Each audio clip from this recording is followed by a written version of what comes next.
Salut, je m'appelle Marc, et j'ai vu de mes propres yeux un caporal de l'armée de terre, un spécialiste des transmissions, déclarer que notre radio était morte et nous condamner tous, juste sous le regard d'une petite orpheline de 9 ans. Il ne se doutait pas, dans son arrogance et sa frustration, que la vie de toute notre section dépendait de cette gamine silencieuse qu'il traitait comme un fardeau. Vous êtes-vous déjà senti complètement invisible, ignoré par des experts, alors que vous saviez au fond de vous que vous aviez la réponse, la seule qui comptait? C'est une sensation terrible, un poids qui vous écrase la poitrine, et ce jour-là, j'ai compris ce que ça faisait en la regardant, elle, si petite et si seule, au milieu de notre désespoir. Avant de vous raconter comment cet enfant, Inès, a utilisé une simple barrette à cheveux pour réparer cet équipement de pointe et appeler les renforts qui nous ont sauvés, laissez un commentaire pour me dire de quelle ville vous nous regardez et surtout, abonnez-vous à la chaîne. Faites-moi confiance, vous n'allez pas vouloir rater la tête qu'a faite le caporal Vallet, notre expert si sûr de lui, lorsque la radio s'est soudainement remise à cracher la voix du commandement. Ce moment-là, ce silence assourdissant suivi du grésillement salvateur, est gravé dans ma mémoire pour toujours. C'était le son de l'impossible qui devenait réalité, et le début d'une leçon que nous n'oublierions jamais. Nous étions piégés, encerclés. Les murs empisés de ce bâtiment de 2 étages, à moitié effondrés, était-ce notre seul abri contre un ennemi que nous ne voyions plus, mais que nous sentions partout. Le soleil du Sahel tapait sans pitié, et chaque rafale de vent qui s'engouffrait par les impacts de balles nous glaçait le sang. Ça faisait des heures que le silence était notre principal adversaire, un silence lourd, menaçant, qui annonçait l'assaut final. Les munitions étaient basses, les gourdes presque vides, mais c'était l'espoir, qui s'épuisait le plus vite. Sur les visages de mes camarades, je ne voyais plus que des masques de fatigue et de peur, le reflet de notre propre fin imminente dans ce village oublié de tous. Au milieu de ce chaos silencieux, il y avait Inès, une gamine de 9 ans peut-être moins, qui nous suivait depuis que son village avait été réduit en cendres des semaines plus tôt. Elle était blottie dans un coin, s'efforçant d'être invisible, ses grands yeux sombres absorbant toute notre angoisse. Pour la plupart des gars, elle était à la fois un poids et un rappel douloureux de notre mission, protéger les innocents. Une mission que nous étions en train d'échouer de manière spectaculaire. Le sergent Moreau, notre chef, un homme normalement solide comme un roc, la regardait parfois avec une sorte de désespoir infini, comme si elle incarnait à elle seule toute la tragédie de cette guerre. Elle ne parlait jamais, elle ne faisait qu'observer.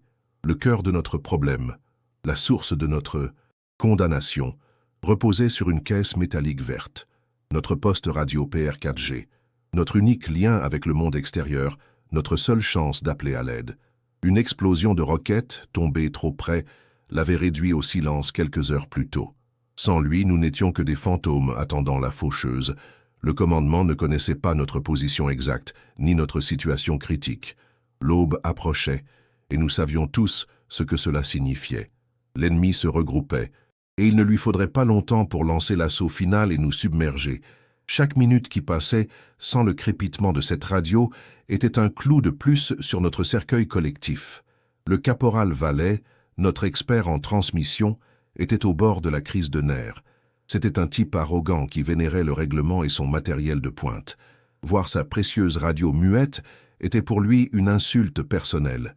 Il avait tout essayé, changer les batteries, vérifier les connexions de l'antenne, lancer tous les diagnostics possibles, même tenter des réinitialisations complètes qui n'avaient fait qu'accentuer le silence.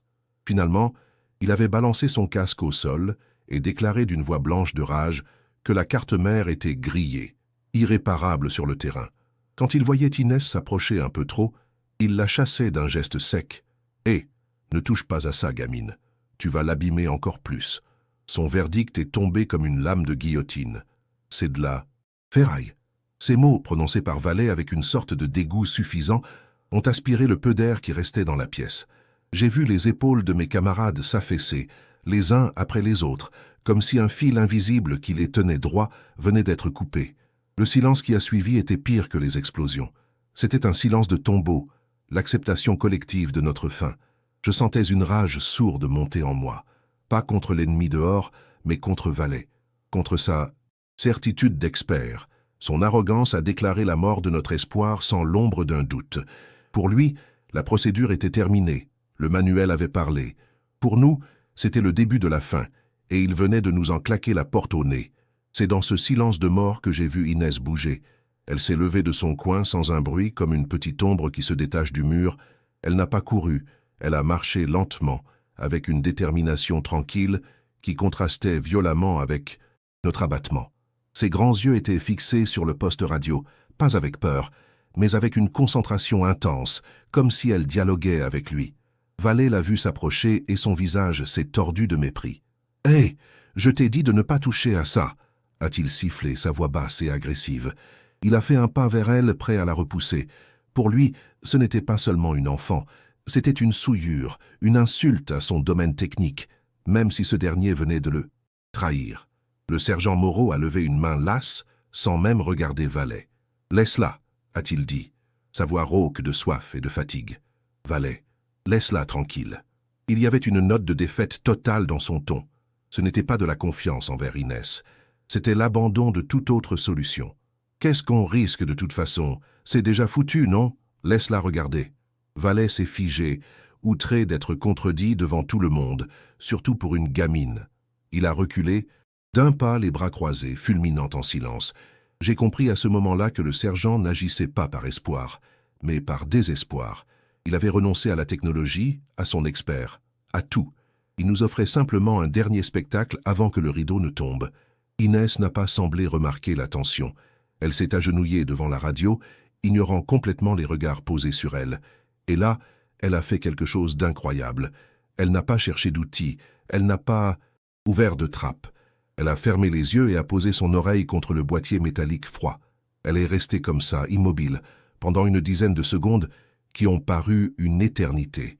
On aurait dit qu'elle écoutait le cœur d'une bête morte.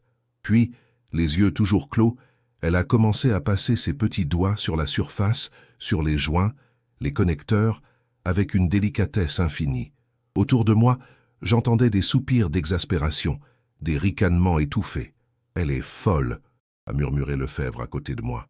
L'injustice était là, palpable. Son approche intuitive était perçue comme un signe de folie. Le caporal Vallée, lui, bouillonnait. Forcé au silence par le sergent, il se vengeait par le regard. Il la fixait avec une haine pure, comme si elle était personnellement responsable de son échec. Je pouvais presque entendre ses pensées. On perd notre temps avec les superstitions de cette gamine. Pathétique. Chaque seconde qu'Inès passait près de sa radio était une blessure à son orgueil de technicien. Il représentait tout ce qui n'allait pas dans notre situation, une confiance aveugle dans les procédures, une incapacité totale à penser en dehors du cadre et un mépris profond pour tout ce qui ne portait pas un uniforme ou ne figurait pas dans un manuel. Il était la preuve vivante que la compétence sans l'humilité ne valait rien face au chaos. Alors que je la regardais, un souvenir m'est revenu. C'était quelques mois plus tôt, avant que tout ne bascule. J'avais vu Inès dans le petit atelier de son père, au fond d'une cour poussiéreuse. C'était un capharnaüm de fils, de transistors et de vieux postes à galène. Son père était le seul réparateur à des kilomètres à la ronde, un sorcier de l'électronique. Et elle était là, assise sur un tabouret, ne disant rien, mais suivant chacun de ses gestes avec une attention hypnotique. Son père ne lui parlait pas, il lui montrait. Il lui tendait un outil, lui faisait sentir la chaleur d'un composant, lui faisait écouter le bourdonnement d'un circuit. Personne d'autre dans la section ne savait ça. Pour eux, elle n'était qu'une orpheline. Pour moi, elle était l'apprentie d'un maître. La tension dans la pièce était devenue presque insupportable. Le silence était total. Hormis le sifflement du vent à l'extérieur, tous les regards étaient fixés sur les mains d'Inès. Ses doigts fins, couverts de poussière, avaient cessé leur exploration. Ils s'étaient arrêtés sur le connecteur principal de ses tanks. L'alimentation, là où le câble rejoignait le poste. Elle est restée immobile un instant, le doigt posé sur la prise, comme si elle prenait une décision cruciale. L'air était si lourd que je pouvais le mâcher. C'était un mélange d'espoir absurde et de certitude cynique de l'échec. Le destin de 12 hommes reposait sur les épaules d'une enfant de 9 ans que personne, à part moi peut-être, ne prenait au sérieux. C'était le paroxysme de l'injustice, le moment où la raison des adultes s'apprêtait à être jugée. Puis, avec une lenteur calculée qui mettait nos nerfs à vif, elle a tiré sur la fiche d'alimentation. Rien. Le connecteur était coincé, probablement à cause de la déformation due à l'onde de choc. « Doucement !» a craché Valet, incapable de se contenir. Mais Inès ne l'a pas entendu. Elle a juste froncé les sourcils, repositionné ses petites mains et tiré à nouveau, cette fois en le faisant pivoter légèrement. Je retenais mon souffle, persuadé que j'allais entendre le bruit du plastique qui se brise, le son final de notre condamnation. Mais au lieu de ça, il y a eu un petit grincement de métal et de plastique, et le connecteur est sorti. Elle le tenait dans sa paume comme un insecte étrange, une relique d'un monde qui nous avait abandonnés. Elle a porté le connecteur près de son visage, dans le faible ray de lumière qui perçait un trou de balle dans le mur. Elle l'a incliné d'un côté, puis de l'autre, ses yeux plissés par la concentration. Autour de nous, le cynisme commençait à se fissurer, remplacé par une curiosité presque morbide. Qu'est-ce qu'elle pouvait bien voir que Valet, l'expert avec ses outils de diagnostic, avait manqué? Pour nous, ce n'était qu'une fiche en plastique noir avec des broches en métal. Pour elle, c'était visiblement autre chose, un puzzle. J'ai vu un changement presque imperceptible dans son regard, une lueur de compréhension qui m'a glacé le sang. Elle avait trouvé quelque chose. Je n'en connaissais pas la nature, mais j'étais certain qu'elle avait isolé le problème. Son geste suivant a stupéfié tout le monde. D'une main, elle a continué à tenir le connecteur, et de l'autre, elle a atteint ses cheveux en désordre. Pendant une seconde absurde, j'ai cru qu'elle allait juste remettre une mèche en place. Un geste d'enfant au milieu de l'enfer. Mais elle a retiré une petite barrette en métal usé, du genre que toutes les petites filles de son village portaient. Valet a laissé échapper un grognement de mépris. « Une barrette ? On est tombé bien bas », a-t-il murmuré au soldat à côté de lui. C'était le comble du ridicule pour lui. L'outil le plus primitif face à la technologie militaire de pointe. Il voyait ça comme la confirmation de la folie de la situation, l'ultime insulte à son expertise bafouée. Inès a ignoré les ricanements et les regards consternés. Avec un calme déconcertant, elle a utilisé ses dents pour déplier une des extrémités de la barrette, la transformant en une fine tige métallique, une sonde improvisée. Le petit bruit sec du métal qui se redressait a résonné dans le silence de la pièce avec une clarté assourdissante. C'était un son de pure ingéniosité, un son qui venait d'un autre monde que le nôtre, un monde où l'on ne jetait pas les choses cassées, mais où on les réparait avec ce qu'on avait sous la main. Ce souvenir de l'atelier de son père m'est revenu avec une force incroyable. Je la revoyais, petite, en train de le regarder faire exactement ce genre de choses. Transformer un objet banal en un outil essentiel. Elle a ensuite penché la tête, son œil presque collé à la prise du connecteur. Avec une précision de chirurgien, elle a inséré la pointe de sa barrette dans l'un des orifices. Elle n'a pas gratté, elle n'a pas forcé. Elle a juste touché quelque chose à l'intérieur avec une délicatesse infinie. Sa langue est sortie du coin de sa bouche, un signe de concentration absolue. Le temps semblait s'être arrêté.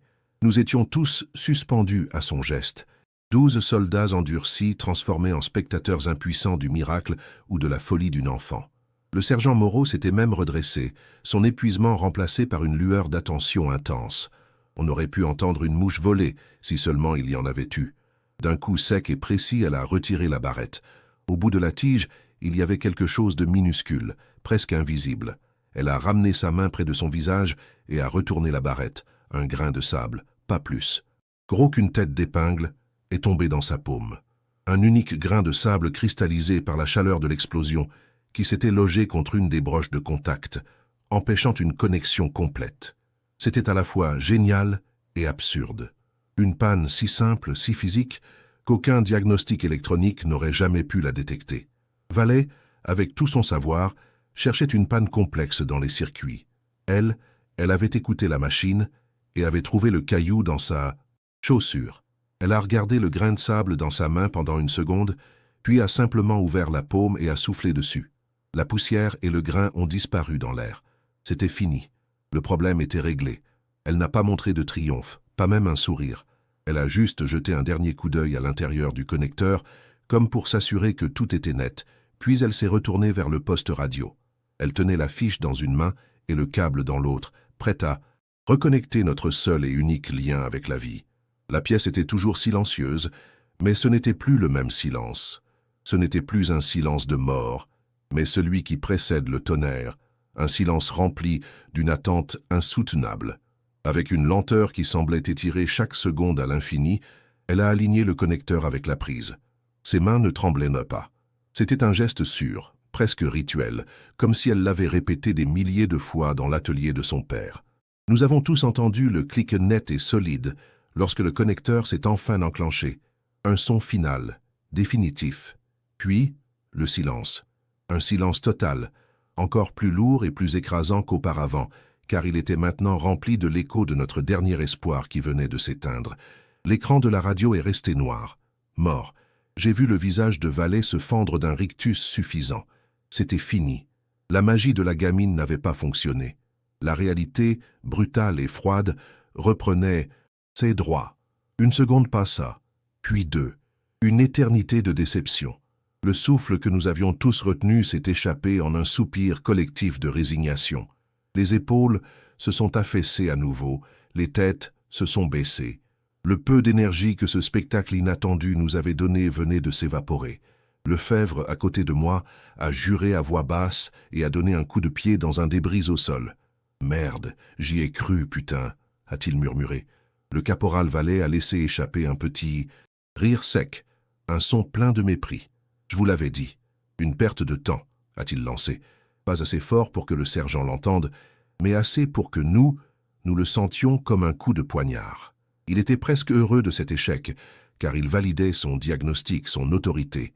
C'est à ce moment précis, alors que le sergent Moreau ouvrait la bouche pour sans doute nous donner l'ordre de nous préparer au pire, que je l'ai vu.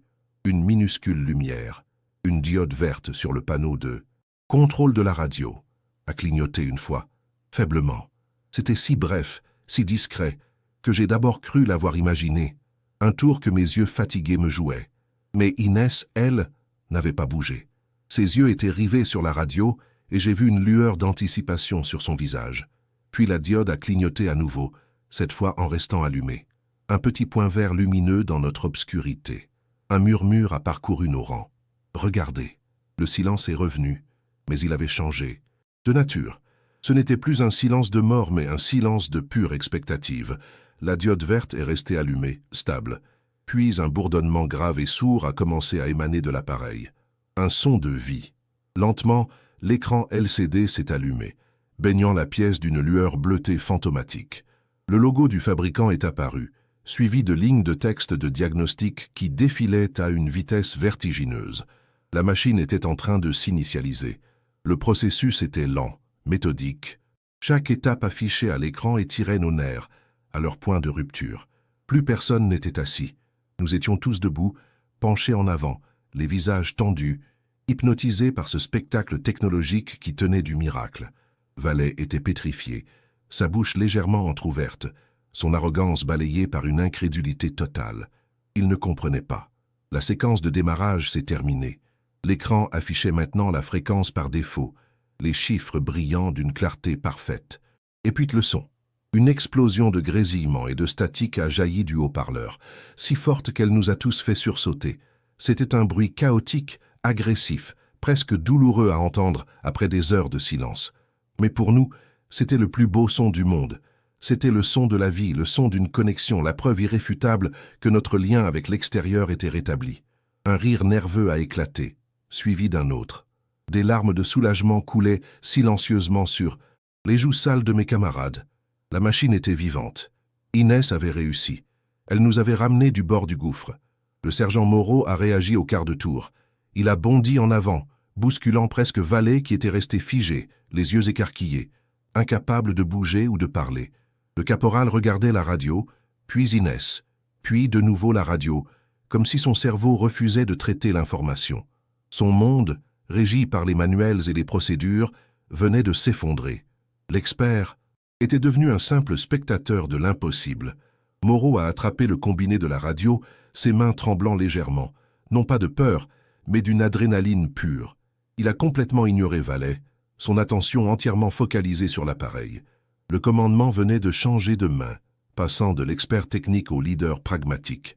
Le sergent a porté le combiné à sa bouche, a pris une profonde inspiration, et toute la pièce a semblé retenir son souffle avec lui. Il a appuyé sur le bouton de transmission et le bruit de la statique a été remplacée par le sifflement d'un canal ouvert. Sa voix, rauque mais ferme, a brisé le silence. « Ici Guépard.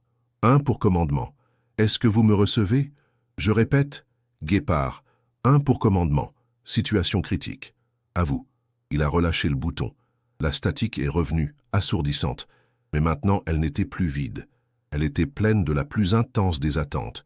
Nous étions 12 hommes, le regard fixé sur un haut-parleur, attendant qu'une voix nous réponde depuis l'autre côté du néant, priant pour que notre appel ait été entendu.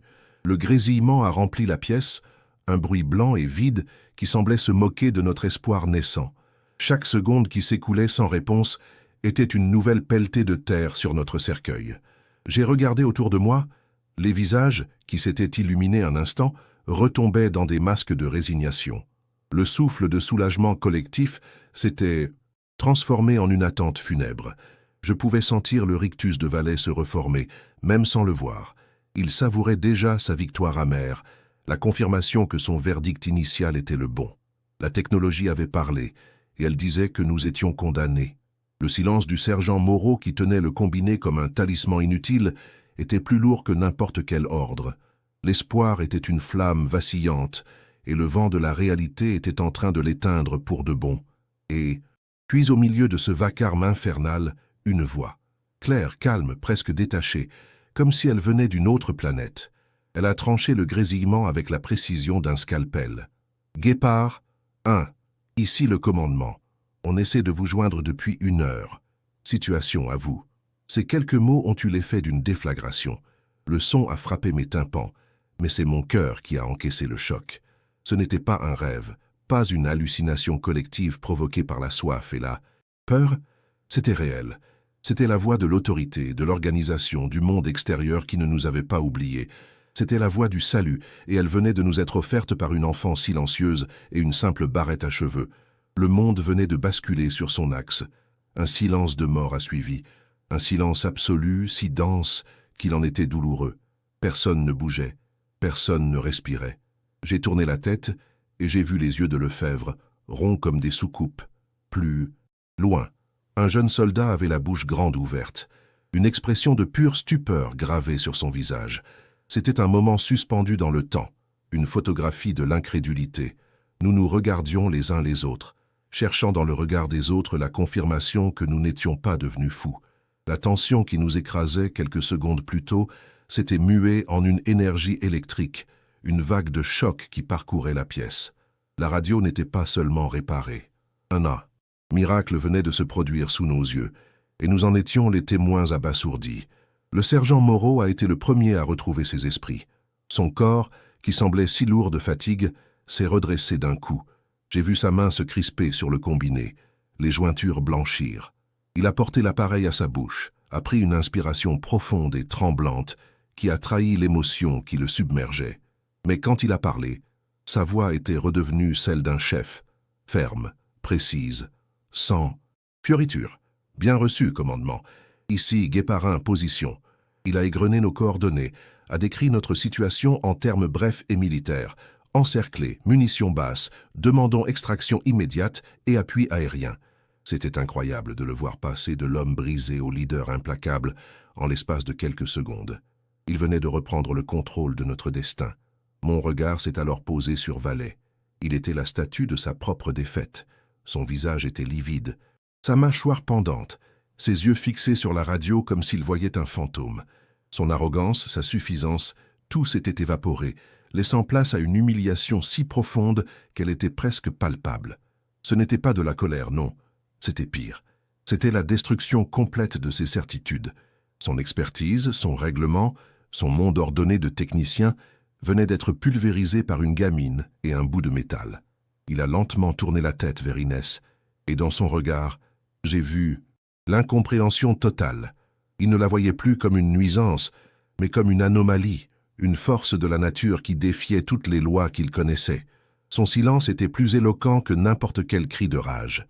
Et Inès, au milieu de ce tourbillon d'émotions, était un îlot de calme. Elle n'a pas souri, elle n'a pas cherché notre approbation. Elle se tenait simplement là, à côté de la radio, ses grands yeux observant la scène sans triomphalisme. Elle a juste remis sa barrette tordue dans ses cheveux comme si de rien n'était. C'est ce geste simple qui m'a le plus frappé. Elle n'avait pas agi pour la gloire ou la reconnaissance. Elle avait agi parce que c'était logique, parce qu'elle avait vu un problème et qu'elle connaissait la solution. Sa compétence tranquille était une leçon pour nous tous, une gifle retentissante à l'arrogance de Valet. Les autres soldats la regardaient maintenant différemment. Ce n'était plus de la pitié, mais un respect mêlé de crainte. Elle n'était plus une orpheline, elle était notre ange gardien. La voix du commandement a de nouveau crépité dans le haut-parleur, plus forte et plus claire que jamais. Bien reçu, Guépard 1, coordonnées verrouillées.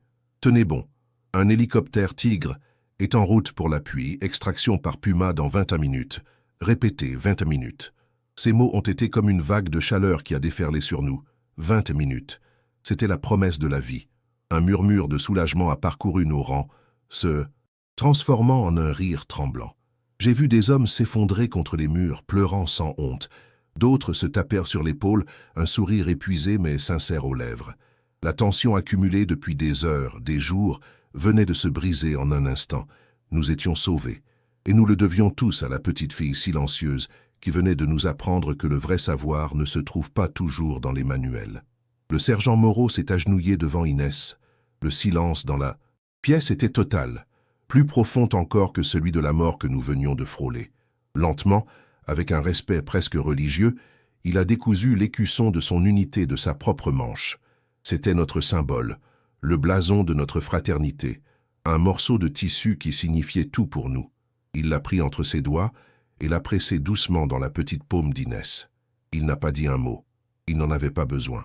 Ce geste valait plus que toutes les médailles. Il ne la remerciait pas, seulement il la reconnaissait. Il faisait d'elle l'un des nôtres, une sœur d'armes improbables. Elle a regardé l'écusson, puis le sergent, ses grands yeux sombres brillant d'une lueur que je n'avais jamais vue auparavant. Les 20 minutes qui ont suivi ont été les plus longues et les plus étranges de ma vie. L'adrénaline du combat et le choc du miracle retombaient, laissant place à une sorte de calme méditatif. Personne ne parlait. Nous étions assis là, dans la poussière et les décombres, chacun perdu dans ses pensées. Je regardais les visages de mes camarades et je voyais non plus la peur, mais une sorte de révérence. Leurs regards se tournaient constamment vers Inès, qui était assise tranquillement, l'écusson toujours serré dans sa main. Puis, nous l'avons entendu. D'abord un murmure lointain, puis un martèlement sourd qui a fait vibrer les murs. Le son des pales des hélicoptères, le son de la vie qui venait nous chercher, un son que nous n'aurions jamais dû entendre. Le caporal Valette, lui, était un homme brisé. Il s'était assis à l'écart, le dos contre un mur, le regard vide. Il fixait le sol, incapable de croiser le regard de quiconque, et surtout celui d'Inès. Son univers s'était effondré. Toute sa carrière, toute sa fierté reposait sur la maîtrise de la technologie, sur la certitude des manuels et des procédures. Et tout cela avait été réduit à néant par une enfant et un bout de métal. J'ai vu un jeune soldat s'approcher de lui tendre une gourde, mais Valet a secoué la tête sans même le regarder. L'humiliation était trop grande, trop publique. Il n'était plus l'expert, il était le fou qui avait failli nous condamner tous par pure arrogance. Sa punition n'était pas militaire, elle était existentielle.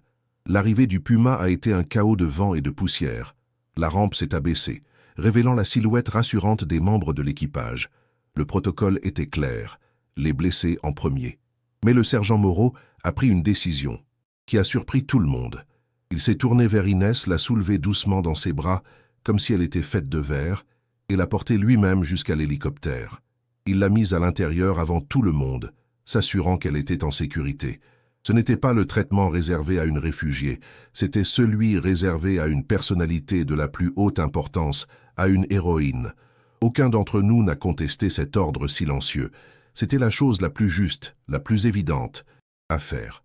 Alors que l'hélicoptère s'élevait, nous laissant voir le village en ruine s'éloigner sous nos pieds, j'ai jeté un dernier regard à l'intérieur de la cabine. Les soldats étaient silencieux, épuisés, mais vivants. Le sergent Moreau avait posé une couverture sur les épaules d'Inès. Elle s'était endormie, la tête appuyée contre la cloison, son petit poing toujours fermé sur l'écusson de notre unité. Valet était assis à l'opposé, le visage tourné vers le hublot, mais je savais qu'il ne voyait rien. Il était perdu dans les décombres de ses propres certitudes. Ce jour-là, nous n'avions pas seulement été sauvés d'une mort certaine, nous avions appris une leçon brutale et inoubliable, une leçon qui allait nous marquer pour toujours. Dans le silence assourdissant de notre technologie en panne, nous avions appris que les signaux les plus puissants ne passent pas toujours par un câble, et que le vrai génie ne porte pas d'uniforme. Nous avions été sauvés non pas par notre équipement de pointe ou nos procédures réglementaires, mais par l'intuition, le calme et le courage d'une enfant que nous avions tous ignoré. Cette vérité, simple et profonde, a changé quelque chose en chacun de nous. La guerre nous a appris beaucoup de choses, mais ce jour-là, au milieu de l'enfer, une petite fille silencieuse nous a rendu quelque chose d'inestimable, une leçon d'humilité. Et ça, c'est une chose qu'aucun manuel militaire ne pourra jamais enseigner. Le retour à la base s'est fait dans un silence presque irréel, uniquement troublé par le vacarme des pales du puma. Personne ne disait rien, mais les regards en disaient long. Nous étions tous en train de digérer l'impossible. Je voyais des gars, des durs à cuire, jeter des coups d'œil furtifs vers Inès, endormie avec l'écusson dans sa main. Il n'y avait plus de pitié dans leurs yeux, mais une forme de respect profond, presque de la crainte. C'était comme si sa présence parmi nous avait redéfini les règles de notre monde. Elle n'était pas seulement une enfant que nous avions sauvée, elle était celle qui nous avait montré à quel point nous étions aveugles, piégés dans nos propres certitudes. Le contraste entre le chaos extérieur et ce silence intérieur plein de sens était saisissant. Une fois de retour, l'histoire a commencé à se répandre comme une traînée de poudre, mais le sergent Moreau a veillé à ce que la vérité soit respectée. Il a utilisé toute son influence, et il en avait pour s'assurer qu'Inès ne soit pas simplement remise à une ONG et oubliée. Il a pris des dispositions personnelles. Des mois plus tard, j'ai appris qu'elle avait été prise en charge par une fondation qui aidait les orphelins de guerre ayant des aptitudes particulières, et qu'un couple d'ingénieurs français, émus par son histoire, avait entamé une procédure d'adoption. Le sergent n'a jamais cessé de prendre de ses nouvelles. Ce n'était pas juste un acte de charité, c'était la reconnaissance d'une dette, la preuve que la leçon que nous avions apprise ce jour-là n'était pas qu'une simple anecdote de guerre. Quant au caporal Vallet, il n'y a pas eu de sanction officielle, pas de cour martiale, pas de blâme. Sa punition a été bien plus subtile et bien plus cruelle. Son assurance s'était brisée pour de bon. L'histoire de la gamine à la barrette l'a suivi partout, non pas comme une blague, mais comme un rappel constant de son échec. Il a demandé sa mutation quelques mois plus tard, cherchant à fuir son propre fantôme, mais je doute qu'il y soit jamais parvenu.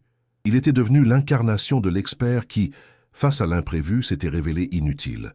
La vie lui avait infligé une leçon d'humilité si brutale qu'elle a redéfini toute son existence. Il était devenu un homme silencieux, hanté non pas par l'ennemi, mais par le souvenir d'une enfant et d'un grain de sable. Ce jour-là a changé ma façon de voir le monde, de voir les gens. J'ai compris que l'expertise affichée, les diplômes et les grades ne sont parfois qu'une façade. La vraie compétence, le vrai génie, se niche souvent là où on l'attend le moins, dans le silence, l'observation et l'humilité. L'image d'Inès, calme et déterminée, utilisant une simple barrette pour déjouer la technologie et l'arrogance, est gravée en moi pour toujours. C'est devenu mon rappel personnel que les plus grands obstacles ne sont pas toujours techniques ou matériels, mais qu'ils se trouvent souvent dans notre propre esprit, dans notre incapacité à regarder au-delà de ce que nous croyons savoir. Parfois, la solution la plus simple est juste là, mais il faut le cœur d'un enfant pour la voir. Si vous connaissez quelqu'un qui a besoin d'entendre ce message de confiance en soi, quelqu'un qui se sent sous-estimé ou invisible, s'il vous plaît, partagez cette vidéo avec cette personne. Il est important de se rappeler que notre valeur ne dépend pas de la validation des autres. N'oubliez pas de vous abonner pour plus d'histoires sur la façon de trouver sa propre voie, même quand ce n'est pas celle que les autres attendent de nous. Merci de m'avoir écouté. Votre soutien est précieux et permet à ces récits de continuer à vivre et, je l'espère, à inspirer. Prenez soin de vous et croyez en ce que vous êtes, même si personne d'autre ne le fait.